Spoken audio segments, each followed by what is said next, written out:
Every search you type, every link you click, every time you pause on an article and scroll back up, something is watching. Not in a conspiracy way, just in a very boring, very profitable, very legal way. The internet runs on a data economy that most people opted into without ever reading a single word of the terms. Let's break down what gets collected, how it gets used, and why I have nothing to hide misses the point. Start with the basics. Every website you visit logs your IP address, which reveals your approximate location, your provider, and a timestamp. That alone isn't very identifying, but it doesn't stop there. Your browser sends a user agent string with every request. It tells sites what browser you use, what operating system, version, screen resolution, and language. Stack enough of those signals together and you get a browser fingerprint, a combination so specific it can identify your device with no cookies, no account, and no login. Then there are cookies, small files sites store on your device that track your session, your preferences, and for third-party trackers, your activity across dozens of unrelated websites. And then the behavioral layer. How long you hover before clicking, whether you read to the bottom of an article, how fast you type. Platforms like Facebook and Google capture this continuously while you're logged in. The most visible use is advertising. Every time you see an ad that feels suspiciously relevant to something you were just thinking about, that's the data economy working as designed. Here's the plumbing. Advertisers don't just buy ads, they buy audiences. A running shoe company doesn't pay to show ads on a specific site. They pay to show ads to a specific type of person, wherever that person is online. The data brokers in the middle have collected and combined data from apps, loyalty programs, public records, and social media to build profiles on billions of people. Your name, address, income estimate, relationship status, health interests, political leanings, shopping habits, all packaged and sold without you ever being directly involved. This is also why the product is free. Gmail, Instagram, Google Search, TikTok, you're not the customer, you're the inventory. The advertisers are the customers, buying access to your attention. The most common response is, "I have nothing to hide, so I don't care."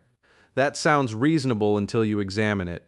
Privacy isn't about hiding wrongdoing, it's about having control over your own narrative. Your medical searches, your relationship problems, your financial worries, the things you look up at 3 a.m., none of it is criminal, but all of it is intensely personal, and none of it was meant to be packaged and sold to strangers.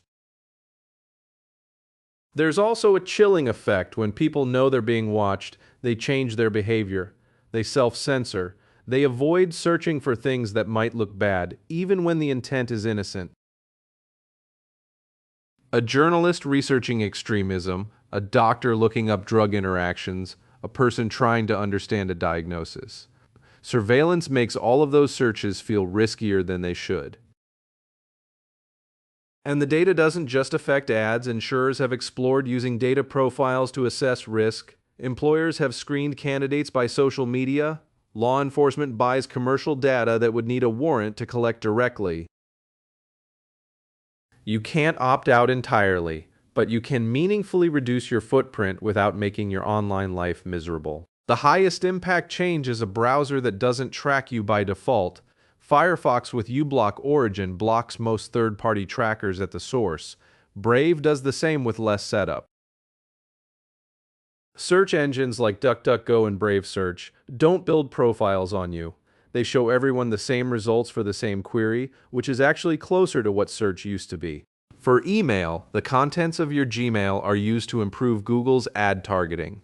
Proton Mail encrypts emails end-to-end under Swiss privacy law, which is substantially stronger.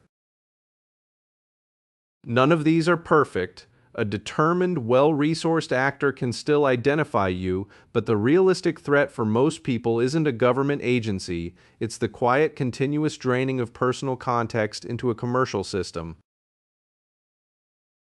The data economy doesn't need your secrets to profit from you. It just needs enough about your habits to predict your behavior, and most of us have already given it more than enough. So next time an ad appears for something you were just thinking about, That's not a coincidence, and it's not magic. It's a system built to know you better than you know yourself, funded by your attention, running in the background of every device you own. You can't unsee it once you understand it, but understanding it is the first step to deciding how much of yourself you actually want to give away. The internet is free. You are how it gets paid for.